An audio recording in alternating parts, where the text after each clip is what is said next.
Faire ou ne pas faire? Telle est la question. Dans cette vidéo, je vais te parler des travaux. Faut-il les faire ou ne pas les faire?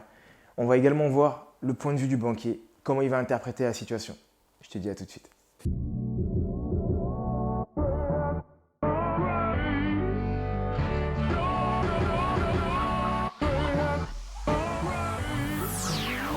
Salut à toi ambitieux, salut à toi ambitieuse, bienvenue sur ma chaîne YBA Courtage, ou plutôt devrais-je dire, bienvenue sur ta chaîne.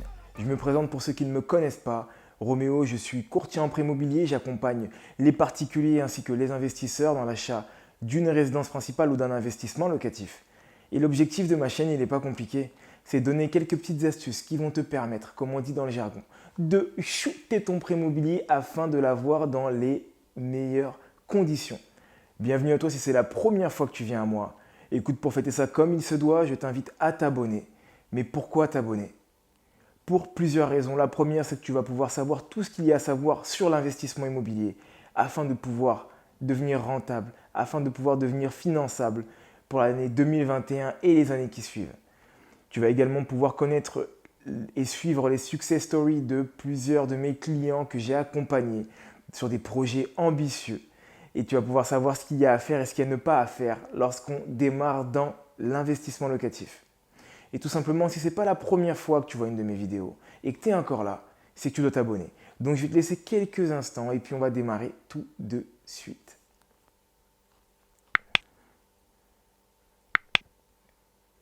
Ça y est, c'est bon, je pense que tu viens tout juste de t'abonner. Félicitations à toi. Comme je viens de te le dire en ce début de vidéo, nous allons parler des travaux. Faut-il faire ces travaux tout seul ou faut-il les déléguer? On va voir plusieurs points, les inconvénients, les avantages, pourquoi, comment le banquier va interpréter la situation. Et ensuite, je te laisserai faire, je te laisserai prendre ton point de vue, en tout cas avoir ton avis sur la situation. Déjà, dans un premier temps, pourquoi faire des travaux? La plupart du temps, c'est pour rénover un bien qu'on va vouloir faire des travaux, le rénover au goût du jour. On parle de travaux lorsqu'il y a des travaux de rénovation, que ce soit du gros œuvre ou non. Je ne te parle pas d'un coup de peinture et d'un simple rafraîchissement. Ça, tu peux effectivement le faire tout seul. En termes de temps, ce n'est pas forcément énorme. Moi, je te parle vraiment de travaux qui vont demander une expertise, que ce soit au niveau électrique, que ce soit au niveau plomberie, que ce soit au niveau maçonnerie, etc. etc. L'intérêt de faire des travaux, on va le voir également, il y a d'autres intérêts mis à part le fait que de mettre au goût du jour. Donc je t'invite vraiment à rester jusqu'à la fin de la vidéo. Mais déjà dans un premier temps, voilà, on cadre et on met le contexte. On parle de travaux qui ont pour but de rénover et de mettre au goût du jour le bien afin de pouvoir augmenter la rentabilité, augmenter la valeur du bien. Voilà pourquoi on va faire des travaux déjà dans un premier temps. Ok, là on rentre directement dans le vif du sujet. Qu'est-ce que le banquier va interpréter et comment il va l'interpréter? On va donner deux cas. Il y a un premier cas où il y a Paul qui décide de faire ses travaux tout seul et un autre où il y a Jean qui décide de déléguer ses travaux. Lorsque tu vas partir en face du banquier et que tu vas lui demander la même somme, 30 000 euros ou 40 000 euros de travaux pour le même type de bien, un type F2. Le banquier va l'interpréter de la manière suivante. La première chose qu'il va vouloir savoir, c'est est-ce que Paul est de ce corps de métier? Si Paul a juste une passion folle qui est donc la rénovation, le banquier va être beaucoup plus réticent parce qu'il n'est pas de ce corps de métier et cela implique quand même une certaine responsabilité de faire des travaux. Il va donc du coup demander pourquoi il ne délègue pas à une autre personne et des fois, parce que ça m'est déjà arrivé, il peut également te demander, excuse-moi, j'ai ma voix qui part, il peut également demander est-ce que Paul a une expertise et si oui, est-ce qu'il peut le prouver? Donc j'ai déjà été amené à accompagner des clients qui faisaient leurs travaux tout seuls. Alors on n'était pas en réalité sur des petits travaux, on était sur des gros œuvres, du gros œuvre, des fois limite même de la construction. Et le banquier me demandait est-ce que Paul a une expertise dedans et je devais justifier qu'il avait fait 5 ans dans le bâtiment avant d'être boulanger, par exemple. Il y a également du coup Jean, juste à côté, qui lui va déléguer ses travaux. Le banquier va avoir un regard un peu plus serein sur la délégation des travaux, même s'il va quand même vouloir se renseigner sur l'entreprise qui va prendre ces travaux. Ça va dépendre bien sûr du montant des travaux. Je te parle de ma propre expérience. Sur l'un des projets auxquels j'étais amené à participer, il y avait 80 000 euros de travaux. Là, il y a une enquête qui a été faite en interne sur l'entreprise de bâtiment qui allait donc m'accompagner sur le projet. Il va donc être important lorsque tu as de gros travaux d'avoir une entreprise qui ne vient pas tout juste de démarrer, mais une entreprise qui va être plus fiable. Et si tu veux vraiment démarrer avec cette entreprise-là, quitte à faire un devis avec un autre, fais un devis avec un autre et ensuite, lorsque tu as eu ton accord, que tu as ton financement, tu as le droit de partir vers un autre prestataire pour X ou Y raison. Donc ça, c'est un point qui est important. Mais pour en revenir à notre débat, le banquier va avoir un regard qui va être plus serein, plus posé. Il va être beaucoup moins regardant sur les factures, il va être beaucoup moins regardant sur les devis, sur les détails, que si tu partais comme Paul à faire les travaux tout seul. Parce qu'il ne faut pas oublier que certaines banques fonctionnent avec des back-office. Ça signifie que ce n'est pas le banquier directement qui va appuyer sur le bouton pour envoyer le devis et envoyer l'argent par rapport aux travaux, mais le back-office qui va s'occuper de vérifier les factures et de voir si les factures correspondent du coup à un achat en rapport avec des travaux. Un autre point qui va être important aussi, ça va être le type de prêt travaux que tu vas avoir. Est-ce que tu es sur un prêt conso? Est-ce que tu es sur un prêt IMO? Tu as beaucoup plus de largesse quand tu es sur un prêt conso que sur un prêt IMO.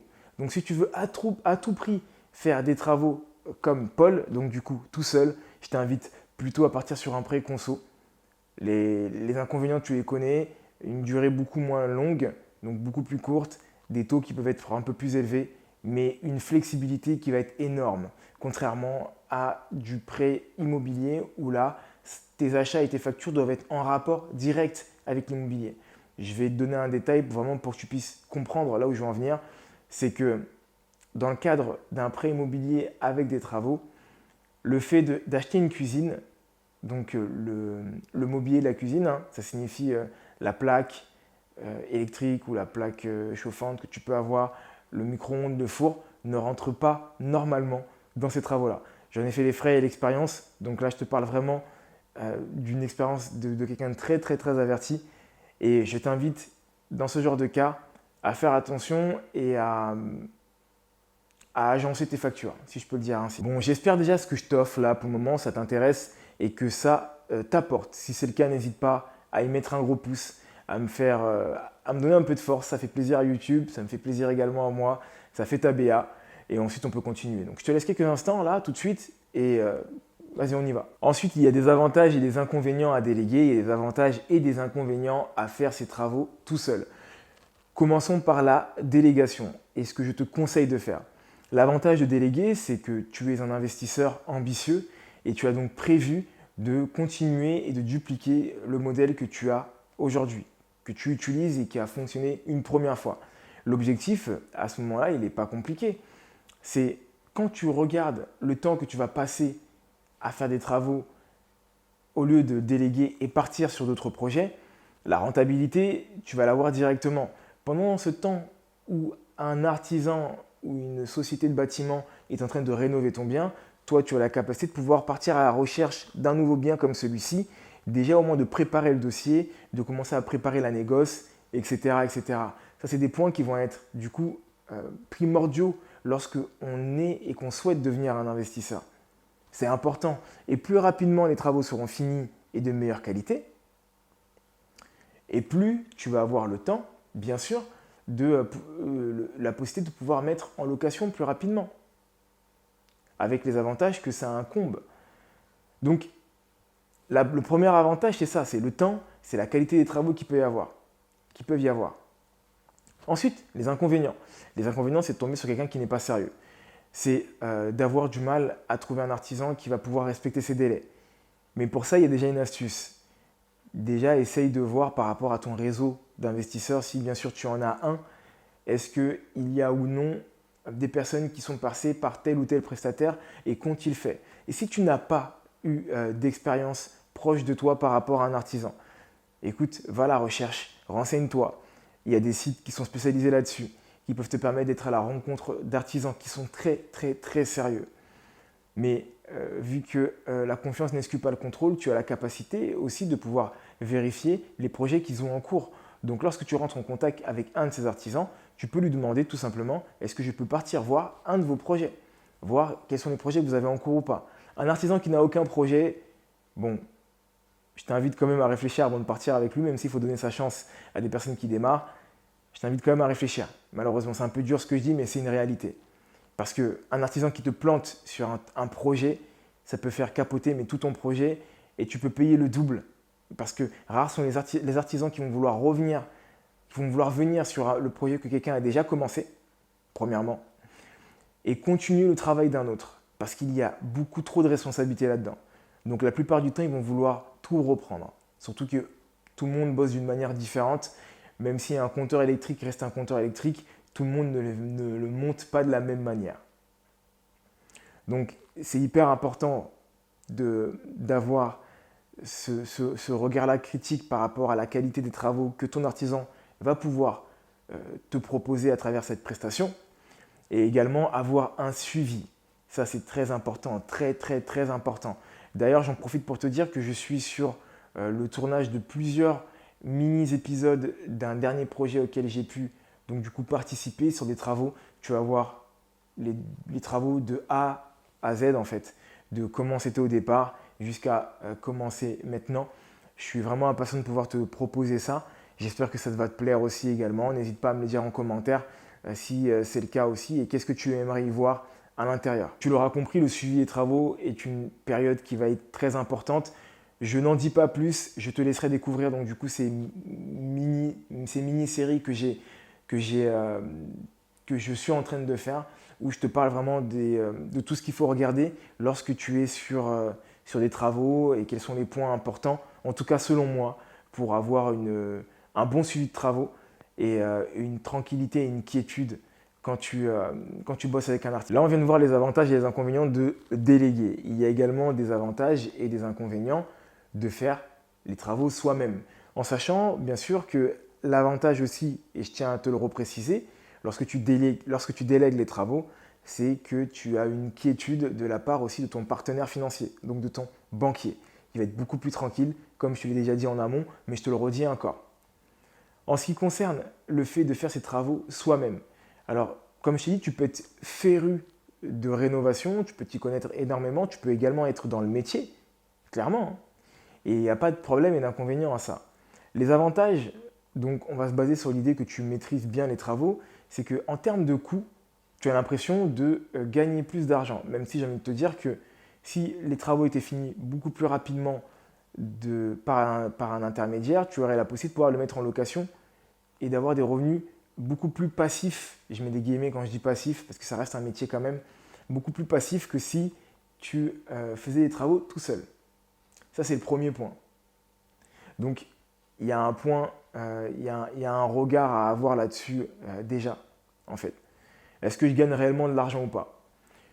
L'avantage réel, c'est que tu vas pouvoir, du coup, gérer les travaux comme tu veux le faire. Tu vas pouvoir ressortir vraiment, si c'est de la grosse réno, moi, c'est mon trip et c'est ce que je fais à chaque fois, donc pouvoir ressortir l'âme de ton projet. Vraiment, là où est-ce que tu veux emmener le projet en fait.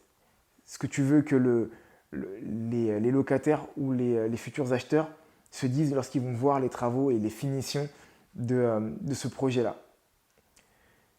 Certains me diront non, je ne vais pas perdre de temps parce que j'y vais vite, etc. Moi, j'ai envie de te dire, et je tiens à le préciser d'ores et déjà, qu'une journée, c'est que 24 heures jusqu'à preuve du contraire. Et que normalement, si tu as été financé par une banque, c'est que tu travailles. Donc, si tu travailles 5 jours sur 7, tu as déjà au moins une bonne partie de ta journée qui est prise par ton travail et ensuite tu dois faire des travaux. Et quand je parle de faire des travaux, je parle également d'avancer les travaux pour ton artisan. J'ai des clients qui des fois décident de casser les murs pour pouvoir avancer les travaux. Pour moi, c'est du petit gain en fait. C'est pas parce que tu casses 3 murs, ok, et que tu gagnes 200, 400 ou peut-être fois 1000 euros sur ta rénovation que tu vas gagner du temps ou de l'argent. Il est préférable de laisser l'artisan faire entièrement le projet ou de ne pas le laisser du tout et faire toi-même entièrement le projet. Maintenant, les avantages, comme je te l'ai dit, c'est le fait de pouvoir avoir ton propre suivi. C'est donc toi qui achètes les matériaux, tu es sûr de la qualité de ceux-ci, tu es sûr de la qualité d'isolation phonique, d'isolation thermique que tu vas vouloir mettre dans le projet.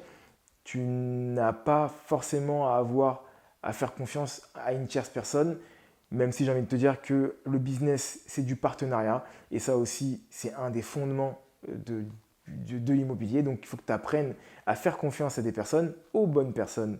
Et j'en profite également pour t'inviter à rentrer en contact avec moi si tu veux tout simplement connaître une stratégie ou savoir comment faire pour que ton banquier puisse te financer.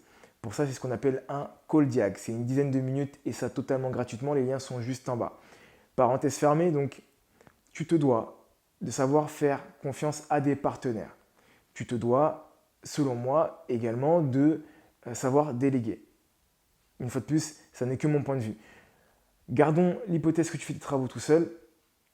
Tu n'auras pas à avoir tous ces rapports humains qui peuvent être embêtants par moment, ces frictions, ces incertitudes. Ça, c'est les avantages que tu vas avoir. Après, les inconvénients, je pense que je te le radote depuis tout à l'heure et tu connais mon point de vue là-dessus, c'est que tu vas perdre du temps, tu vas perdre de l'énergie, tu vas t'essouffler, tu vas devoir beaucoup plus justifier les factures et faire en sorte que ton banquier il ait confiance en toi.